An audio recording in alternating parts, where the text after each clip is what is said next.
So an anonymous donor has pledged to donate up to $1 million into the LSU Tigers NIL Football Collective. Is it Santa Claus? The Honey Badger? Boosie? What do you think, Arthur?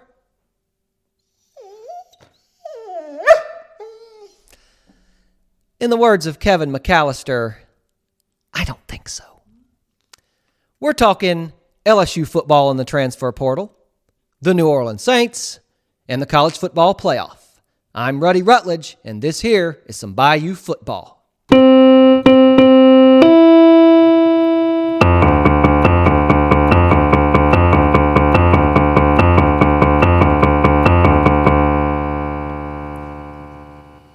In today's all-about-me era of college football, the time frame we're in the middle of right now is one of the most important. It's the time when good teams can glow up to become playoff teams, and when playoff teams can take that final step and become championship teams. But it's also the time when good teams can turn into bad teams if they don't open up their checkbooks. Yep. It's transfer portal season. And for the first time ever, the LSU Tigers are cleaning up. LSU had a failed season in 2024, losing 4 games and missing the 12-team playoff. But after bringing in a high school recruiting class chock full of ballers, and now racking up one SEC starter after another in the transfer portal, y'all can go ahead and say it. Brian Kelly's cooking. What a difference a week makes, huh? For a couple of years now, many of the negative Nancys who claim to be Tiger fans have pounded the table with the idea that LSU simply cannot compete in the NIL era because they're just too poor. We're so poor. We're going to have to pay our players with our welfare money. We just can't compete. Well, either that was a false narrative to begin with, or something has changed. And I think it's the latter. Over the past week or so, the Tigers have brought in a whole crew of accomplished transfer players, many of them already proven as starters in the SEC. We'll break it down more in the coming months, but this is not hyperbole. There has never been such an influx of top-notch talent to LSU in one offseason as there's been during this offseason. This year's portal class, combined with the high school recruits coming in, has transformed the Tigers roster practically overnight. As of recording time, some of the biggest names of the 10-man group who are now LSU Tigers include Berrien Brown, wide receiver from Kentucky, Jack Pyburn, edge rusher out of Florida, Mansour Delane, cornerback from Virginia Tech. And the biggest name to become a Tiger is Oklahoma's Nick Anderson, 6'4" wide receiver who caught 10 touchdowns for the Sooners this past season. And the transfer pledge that has seemingly excited fans the most is former Mississippi State quarterback Michael Van Buren, who started for most of the 2024 season as a freshman for the Cowbell Ringers. I'll just say his film against SEC competition this season is quite impressive. But we'll have all offseason to talk about Mr. Van Buren and the game he's bringing to Baton Rouge. A lot of LSU supporters do not care for Brian Kelly after this past season. And frankly, that's understandable. 8-4 in year 3 is not what hardly any of us were expecting. But it seems as though that disappointment may have just lit a fire in the man, because he and his staff are absolutely killing it. And Tiger fans and alumni have been chipping in more than ever to LSU's collective Bayou traditions. This according to multiple outlets. The cash appears to be flowing in right now, as Bayou Bengal fans and some heavy-hitting alumni are putting up big money to see their Tigers land the studs they need to win championships. Y'all keep it up on behalf of all of us poors. And in an interesting twist, BK himself is contributing to the cause. He can't legally donate his salary to the collective, but he can donate his money to some other entities within the university system. Kelly and his wife Packy have pledged that they will match every dollar donated to Bayou Traditions, up to $1 million. And they will donate this money to the Tiger Athletic Foundation's AD Excellence Fund. You see, after Kelly went public encouraging fans to donate on high school signing day a few weeks back, a lot of LSU fans called him out on social media afterwards, saying things like, well, why can't you contribute, Coach? Well, for all the criticism Kelly drew this year, and it was deserved, he stepped up and answered the call. $1 million? Got to respect that. That's playing to win. And this is how you win now in this era. This is modern day recruiting.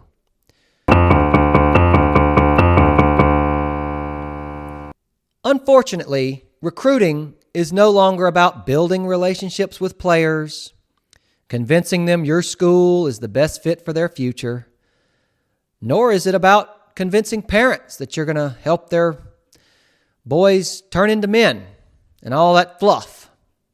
Recruiting is now negotiation, contract negotiation, and fundraising. Lots of fundraising. Because you have to fundraise in order to have the ability to negotiate. And Kelly apparently understands that now fully. After being late to the party, it seems as though LSU is finally claiming a seat at the table of major NIL players. Now, are the Tigers going to outbid Texas A&M, Oregon, for a particular player that one of those schools really wants? Likely not. But the LSU program has obviously improved its position in a big way through fundraising. Kelly said LSU would be aggressive in the portal, and he wasn't blowing smoke up our butts like he sometimes tends to do in his overly political style of public speaking. But unlike most politicians, he's doing exactly what he said he was going to do. And now he's putting his money where his mouth is. And as we stated in our intro, now an anonymous donor has pledged to match the Kellys' donation up to $1 million. It's fun to speculate who it might be, but it's probably somebody who's not famous, who just wants to contribute. Whoever you are, sir or madam, you are a true Tiger. So with all this newfound portal success, is LSU not in fact as poor as many have claimed for so long? We don't look much like little poors anymore, do we? Maybe LSU just needed to tweak its fundraising, however unsustainable all this may prove to be in a few years. Now, I don't want to sell LSU short here. They have the finest facilities, the most passionate fans, and oh yeah, the place is basically an NFL superstar factory, as is evidenced every Sunday from noon till around just before midnight or so. But things have obviously changed, and the Tigers are swinging a big stick this cycle with regard to the financial persuasion of players. Anybody remember that scene in Happy Gilmore when Happy sinks a putt with his hockey stick and turns around to Shooter McGavin and says, "Uh-oh, looks like Happy learned how to putt." Well, that's Brian Kelly right now to Lane Kiffin, Kalen DeBoer, and Kirby Smart. Looks like Brian learned how to portal. Credit to Tiger Vibes on X for that glorious image. Or, if you prefer a more serious movie reference, see Ben Affleck's quote in Boiler Room, where Affleck's character, Jim Young, is speaking to a group of young stockbroker trainees and says, quote, "They say money can't buy happiness. Look at the big effing smile on my face. Ear to ear, baby." So, after a lot of negativity saturating the program, following the 4-loss season, and then losing the number 1 overall high school recruit, quarterback Bryce Underwood, who was committed to LSU for almost a year, things are looking up for the Tigers this week. That pile of money that was earmarked for Underwood is likely being used now on multiple players to improve the roster. Actually, improving the roster is a poor choice of words. This roster is being completely overhauled, and it's clear to see that LSU is going all in for 2025. Arthur usually sips room temperature light beer during his weekly break during the second segment, but tonight and tonight only, he's enjoying eggnog with Southern Comfort. The New Orleans Saints fell to 5-9 on the season with a heartbreaking 20-19 loss to the Washington Commanders at home on Sunday. The Saints were behind all game, gave up a couple of first-half touchdowns to rookie phenom and former LSU star Jaden Daniels. New Orleans trailed 14-0 at halftime, then replaced starter Jake Haener at quarterback with rookie Spencer Rattler. And slowly, the Saints then gathered some momentum, rallied, and fought their way back into the game with lots of help from a stout defense. Saints had an opportunity to win the game in the final moments, on the final play, as interim coach Darren Rizzi elected to go for 2 after a touchdown in the closing seconds brought the Saints to within 1. But the would-be game-winning 2-point conversion attempt fell short. Haener made his first ever start in the NFL in this game, and not to turn this show into an echo chamber, but he was bad. Just bad. Looked like the Saints had sent their kicker, Blake Grupe, out there to try to play quarterback. But at least now New Orleans can move on from the idea of this guy as the future. I've seen people saying, yeah, obviously not a starter, but he could be a Chase Daniel type of a career backup. To which Chase Daniel himself replied, "What?" Haener couldn't carry Chase Daniel's water. He's been a pro for 2 years now and has 0 pocket presence. When he's under pressure, he looks for a soft place to land. The Saints should rid themselves of Jake Haener as soon as the season's over. Don't waste any more time trying to develop him. Let him go take weird-looking Salt Bay Zoolander pictures for somebody else. He shouldn't play another down for the Saints unless an injury leaves them with no other choice. And even in that case, I think I'd rather a wide receiver running the option. Or maybe even Blake Grupe.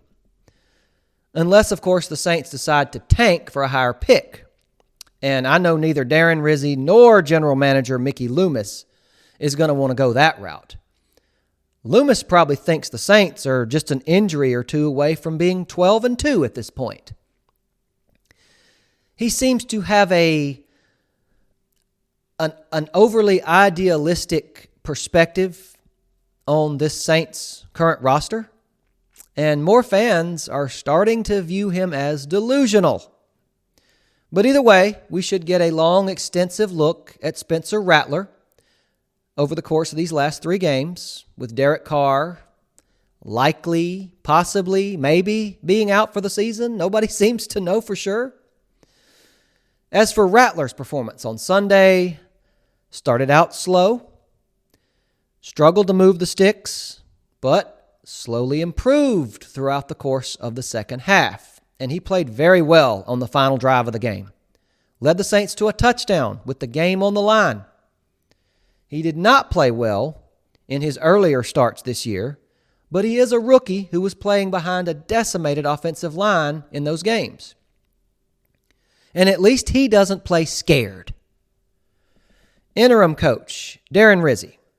Personally, I really liked the call to go for 2 and the win. I can definitely understand not wanting to get into an overtime period with Jaden Daniels and scary Terry McLaurin on the other side.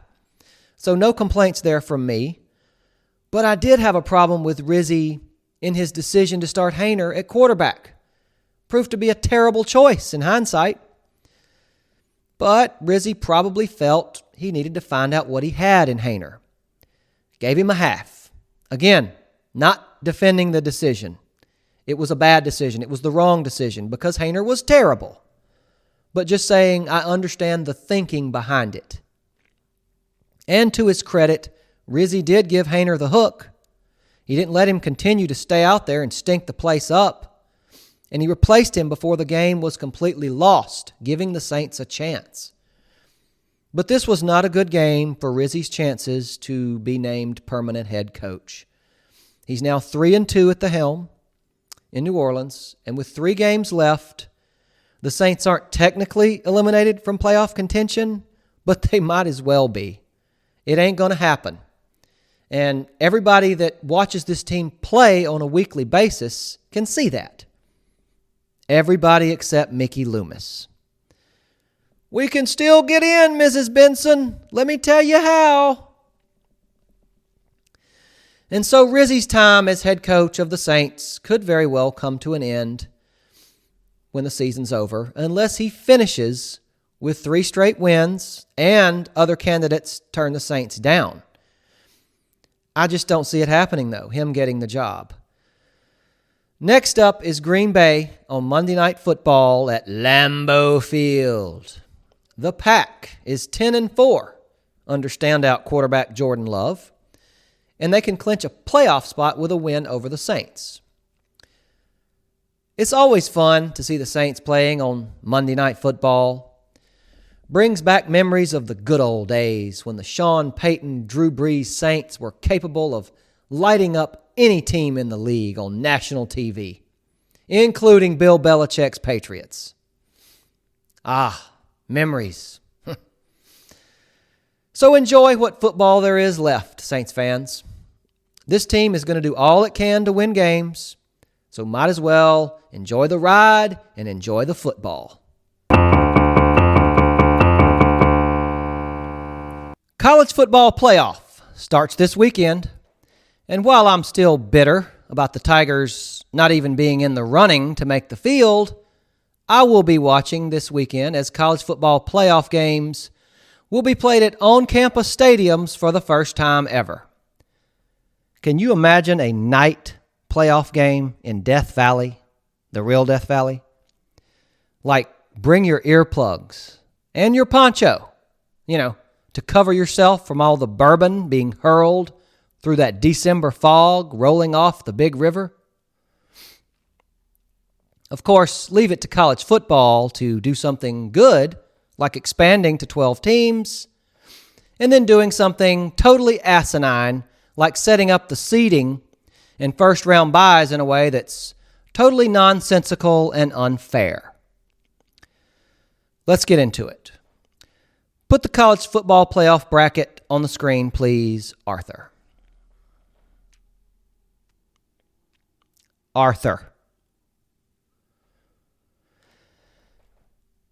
Okay, now everyone look at Boise and Arizona State. So you've got 8 teams, seeded 5 through 12, playing each other this weekend in on-campus games. Then you've got 4 teams, seeded 1 through 4, enjoying byes this weekend. All 4 are conference champions, as per the setup. But 2 of these teams with byes are quite different from the other 2. Okay, Boise and Arizona State are decent teams. I don't have too much of a gripe about them getting in. I mean, I have a gripe, just not too much of one. But first-round byes for Boise, who's ranked 9th by the same college football playoff committee, and Arizona State, who's ranked 12th, but they're being rewarded as though they're top 4. How ridiculous. No, Let's go dark helmet and go straight to ludicrous. It's totally ludicrous.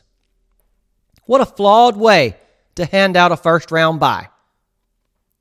Just because Boise is conference champs in the Mountain West? Do the brilliant minds who came up with this system expect us all to buy into their idea that all conferences are equal? When the Mountain West features juggernauts, the likes of Colorado State, UNLV, Fresno State, San Jose State, Air Force, Hawaii, and New Mexico. Winning that league gets you the 3 seed and the first round bye in the college football playoff? Insane! That's insane. Boise has no business getting a bye over Texas, and I hate Texas. But Boise shouldn't get a bye over Texas just because they won their little conference, while Texas loses an overtime game to Georgia, the 2 seed here, in the SEC championship. Let's punish Texas and reward Boise. Flawed logic, flawed system. Do better. The field should be seeded 1 through 12, regardless of conference championship, regardless of conference affiliation. 12 best teams, 1 through 12, top 4 get byes. It's not that difficult. And as far as the field itself, the teams that got in, I'm certainly no Alabama fan, and it's clear the 3-loss Tide were kept out due to their 24-3 loss to a bad Oklahoma squad. And all the LSU fans cheered and laughed at Bama, myself included. Now, I understand keeping Bama out due to the bad loss, but someone tell me, please, what exactly did SMU do to get in? Nothing. They did nothing to get in here. They lost the only big game they played in, the only 2 big games they played in, including the ACC title game to a mediocre Clemson team. And those talking heads that supported the Mustangs getting in are like, well, they played those games close. And they lost. They did nothing to earn their way in. Bama has a win over Georgia and other wins over top 20 teams. And I think if Bama hadn't lost so badly to OU, they might be in. If that score had been 24-20 instead of 24-3, the Tide would have a better chance of getting in. Now, not that I'm in any way supporting Bama, but it seems like the committee tried to be all-inclusive instead of putting the best teams in. And they used whatever reason they could find to do so, including rewarding teams that played soft schedules. They missed an opportunity here. When the announcement of the expansion to 12 teams was first announced, everybody was like, oh, there will have to be at least 4 or 5 SEC teams in, and there are 3. Only 3. The committee used whatever reasons they could to keep 3 3-loss SEC teams, Bama, South Carolina, and Ole Miss, out. And then this conference champion nonsense paved the way for Clemson, who was ranked 16th by the committee in their final rankings. 16th! But gets in the 12-team playoff due to their big win over SMU, who also got in. Forget Bama for a second. Just replace them with Ole Miss. Who wouldn't rather see Ole Miss instead of Clemson take that 12 spot and have Lane Kiffin and the Rebels, a very talented Rebel squad, travel to Austin to take on Sark and the Longhorns in that first round? That's the kind of matchup we thought we'd be getting more of. Yes, Ole Miss has some bad losses. They also have a 28-10 beatdown of Georgia on their resume. They're capable of beating literally anybody. SMU, again, has done nothing that compares to a win over Georgia. And they just have one less loss than Ole Miss. Instead of being rewarded for what they did on the field, they were rewarded by the committee for what they didn't do. They didn't lose to bad teams. You really need to tweak this thing, college football. Fix it. Fix it. All conferences are not equal. Stop trying to convince us all that they are. That said, I'm excited for some of these on-campus matchups this weekend, most notably Ohio State hosting Tennessee in a big SEC Big Ten showdown between two college football heavyweights that are fairly close to one another distance-wise. And they recruit against each other. Give me more of that and fewer 9th and 12th ranked teams getting first-round byes. All right, rant over. Time for y'all to go find something else to do. But please like and subscribe first. From Arthur, the Bayou Party Dog, and from me, Ruddy Rutledge, Merry Christmas to all. He is a real good boy, and this is some Bayou football.